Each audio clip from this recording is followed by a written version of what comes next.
All right. I think we are recording. So welcome to the Evergreen Home Supports Progress Note training session. My name is Leslie Miska, and I'm the Office of Aging and Disability Services Information Services Manager, and I will be leading today's training session. Next slide, please, Nikki. During today's training session, we will cover the following topics: an introduction to Evergreen and the Home Support Progress Note. Next slide, please, Nikki. Prior to this training, you should have watched the Evergreen microlearning videos. If you have not yet watched them, if you haven't had a chance, don't panic, you still can. These brief videos are available on the Evergreen project website at maine.gov/dhhs/EIS/Evergreen. And the videos provide training for the following topics: search, which is an introduction to Evergreen and how to complete a search for person records, staff, and locations or organizations. Dashboards, which there are two different types of dashboards in Evergreen. There's the My Dashboard, which is your user or staff dashboard. And then person records, for the persons that we serve, also have dashboards. There's a microlearning on the person record itself, which is where we collect all the demographic and personal information for the individuals that we serve. There's one on health information, which is a comprehensive collection of all the information like diagnoses, allergies, medications, etc. You can also find one related to queries and notifications, which are two different tools that will help you manage your outstanding actionable items or work that you need to do in the system. There's one specific to progress notes. It's a little bit higher level than what we'll go over today, but you can certainly go back and listen to that one as well. And then there's one related to attachments, which is how you can upload supplemental documents to the person's record to round out the content that's gathered within the system. Please note that we will not be covering all of these topics today, so you will want to make sure that you review those microlearning videos if you haven't already. And if you already have seen them and you want to, review them as a refresher, you certainly can do that as well. Next slide, please, Nikki. Participants have been added to this training session in listener mode, therefore your line is muted. We do want to hear your questions though, so we ask that you find the Q&A icon on your Zoom menu, and you can type questions into that Q&A chat throughout the presentation, and I will answer as many questions as we have time for live on the call today. And anything that we are unable to get to, we will certainly make sure that we post a response to that on our frequently asked questions on our website. Next slide, please, Nikki. There are two different sides to the Evergreen system, or sections of the Evergreen system. One is the Adult Protective Services side, and that's where our Adult Protective Services unit collects APS reports. And then there's the Evergreen or person record side of Evergreen. This is where we're going to focus our training today. The EIS functionality will be coming into the system under the Evergreen person record side of Evergreen. But it's important to talk about this because the person record itself is a shared record. So all of the demographic information like identifiers, A number, social security number, health information, etc., that's all stored at the person record, and our Adult Protective Services and Public Guardianship Conservatorship staff will also have access to view that person record and or edit the data that's captured at that level. Next slide, please, Nikki. Some of the benefits of Evergreen include a robust help center, including the ability to reset your own password, an enhanced person record with centralized data capture. So we're capturing not only demographic information at the person record, but also history, diagnoses, medications, other common data that all persons that have access to that individual should be able to view. There's also the ability to display common data within forms rather than having to have you as the end users recapture that. So for example, if a form needs to display an individual's diagnoses or date of birth or active medications, then or even program classifications, then those things will just automatically display on the form rather than asking you to recapture it. And lastly, Evergreen has standardized data capture. So there are required fields. They're indicated by a red asterisk and or a yellow vertical bar at the beginning of the field itself. There are also field level validations. So if a field is a date field, for example, the system will ensure that it's proper date format and only numeric digits. Or like if it's a number field capturing hours or minutes or a cost or something like that, it will ensure that you're only typing in numeric digits rather than both alphanumeric digits. And lastly, forms have standard workflows and or business rules to ensure consistent data capture for better reporting. Next slide, please, Nikki. My dashboard is the first page that you as a system user or staff member will see upon logging in. At the top of the screen, you'll see the white top-level persistent navigation bar. Next to the Evergreen logo, you'll see this person's search bar. This is a quick search or keyword search. So you can type in the person's name or their person ID number or a combination of those keywords, and the system will return matching results once you hit enter. You can also use the two icons to the right of that keyword search to access your 20 most recent searches so that you don't have to keep retyping those. Or you can use the magnifying glass with the plus sign in it, and that's your advanced search. And this will allow you to search in a particular field, such as last name or person ID, and that will narrow your search results. And then you'll also see some additional icons across the top of this navigation bar that will get you into other areas of the system. Below that white bar is your dashboard, your staff user dashboard. Depending on your role, you may or may not see all of these tiles or more tiles than this, but these are the tiles for the home support provider. So on the leftmost side with the orange background is the alert announcements tile, sorry. This is where alerts will be posted by our vendor FEI systems. And there'll be things like scheduled system outages for maintenance or holiday office closures so that you'll know that the help desk is unavailable, things like that, that all system users would need to be aware of. The tile in the middle is the messages box. Messages is a function in Evergreen that's similar to email, but it's completely contained within the system. So this can be used for communicating with other system users, such as an assigned care coordinator. And the tile to the far right, My Notes, is a feature in Evergreen that's similar to sticky notes or notepad that you might have used on a smartphone device or a tablet or even your laptop. It allows you to capture a note title and the note content, and it will store that note under your My Profile section.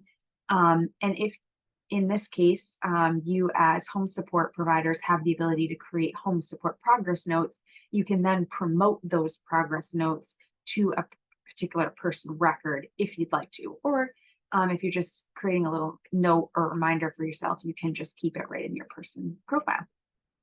Next slide, please, Nikki. A summary, home support progress notes is a summary of the home support services provided, and they should be entered into Evergreen as a progress note each month. Next slide, please, Nikki. Progress notes are added under the person record. You can locate a person record by doing a quick keyword search or by using your search history or the advanced search icons to the right of the search box. After typing your keywords and hitting enter, you will be directed to the search results list page, which is what you're seeing on the screen here. From here, you can simply click on the row of the person record that you would like to navigate to. Next slide, please, Nikki. To create a home support progress note, you'll click on the progress notes icon in the green primary navigation menu on the left-hand side of the screen, sort of grayed out in the background here, but you can see it to the far left. I've circled that icon in red and the background appears white because I was clicked onto that page when I took this screenshot. Clicking on this Progress Notes icon will take you to the All Progress Notes list page. From here, you'll click on the plus New Note button in the upper left-hand corner of the central content area. This will open a pop-up modal like the one that you see in the center of this screenshot. Here, you will select the note type of home support. You will provide a title for your note, which can be generic, though should include quick references that are of high importance. An example might be monthly summary-ER visit. Then you'll enter the activity date, which would be the first day of the month that you're completing your note for. And it should be entered no later than 5 days from the end of that month. Then you'll add your description using the editor. Options include, but are not limited to, bold, italics, highlighting, bulleted lists, tables, and others. In this example, I used a numbered list and highlighting. The description text box will allow up to 10,000 characters for your summary, which should include progress towards goals, member successes, member challenges, provider concerns, major events in the member's life, and changes in the member's routine. Next, you will enter your contact type in the contact type of in-person visit/meeting. Other contact type selections have been added to this screenshot in the zoomed in box with the thick black border to the left of the contact type field. Those options include email, fax, mail, phone, in-person visit meeting, walk-in, supervision, record review documentation, and virtual video meeting. Lastly, you will provide the hours and minutes spent on this activity. The system will automatically convert that time to units. In this example, I indicated 1 hour and 20 minutes, and the system is displaying 5 units. You will then click Save to move to the next step. Next slide, please, Nikki.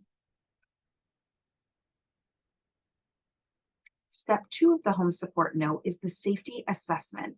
The safety assessment is a set of 2 new questions. These questions are intended to help ensure the safety of the persons we serve. The questions align with the Adult Protective Services Structured Decision-Making Safety Assessment questions. You can select as many factors affecting vulnerability and as many factors affecting safety as you may have observed during your visit. Or you can indicate none apply to one or both of these questions. Then click Save to be navigated into the progress note to capture any history that you may have obtained. Next slide, please, Nikki. Once you have completed the note stepper, you will be navigated directly into the home support note. From here, you can manually expand or collapse each section using the caret icon to the left of each section header. You can also use the toggle icon in the upper right-hand corner of the central content area to open the quick scroll menu. The quick scroll menu will display all sections of the progress note, which in this case are progress note and safety assessment. Clicking on either of these section names will bring you directly to that section of the form without having to scroll to get there. Progress notes will remain editable for up to 24 hours. They can only be edited by the person who created the note or an ODES administrator, which is someone on my team.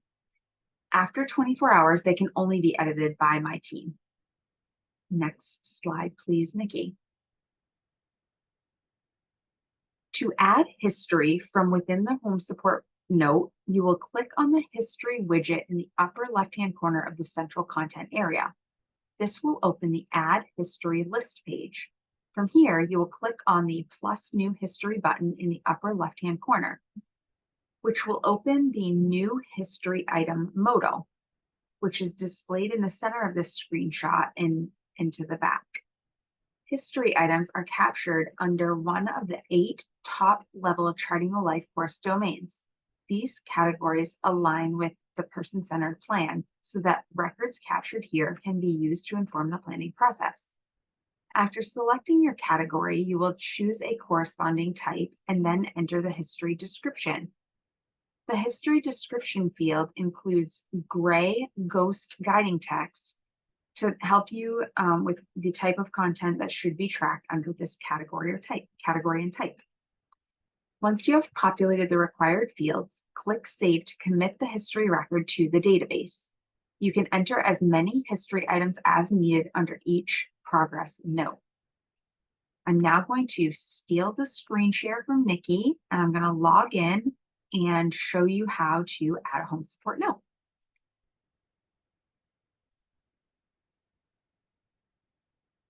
I'm going to be logging in a test environment, so please bear with me. Hopefully we won't run into any challenges. You just never know.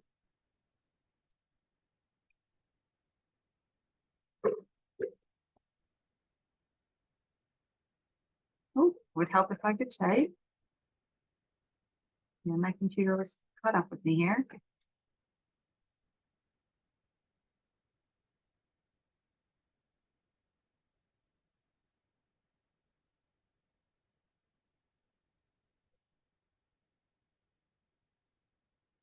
So I'm logging in as the home support provider role.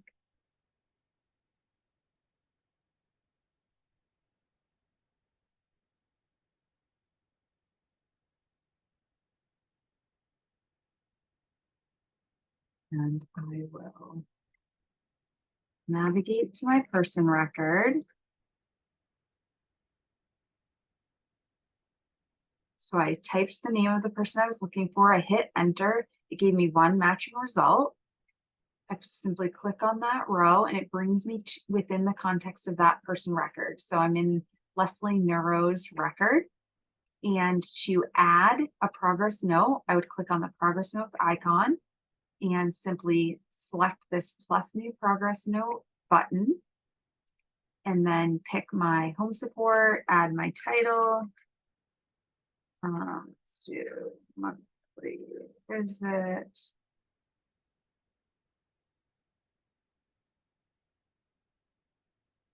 And the description and my contact type. And we can say 6 hours and save. And we can say none apply here, and caregivers answering all the questions here, and save. And it brings us right into our progress note. We can use this little toggle icon here. It will show us both sections. And because I added a selection under factors affecting safety, the system is alerting me to tell me that I've observed or been made aware of a person is not safe and that I should please notify the appropriate authorities. And now I'm going to stop sharing and give the screen share back to Nikki.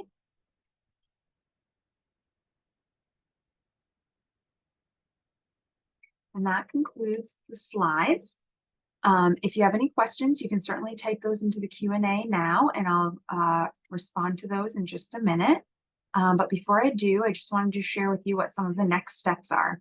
So the next step will be for you to be able to get into our training environment and test this out for yourself.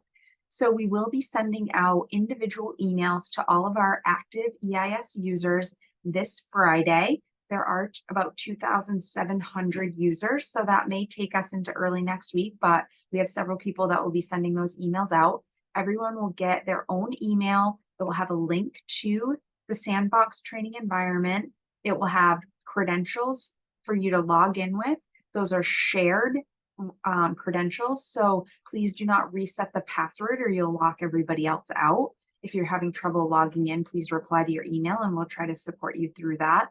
And you'll also be assigned a specific person record just for you in that environment. So you can use this person record to do whatever you would like with it. You can add progress notes, forms that you have access to, run queries, reports, modify the person demographics on the person record, really just play around and familiarize yourself with the system so that you feel comfortable when we go live in January.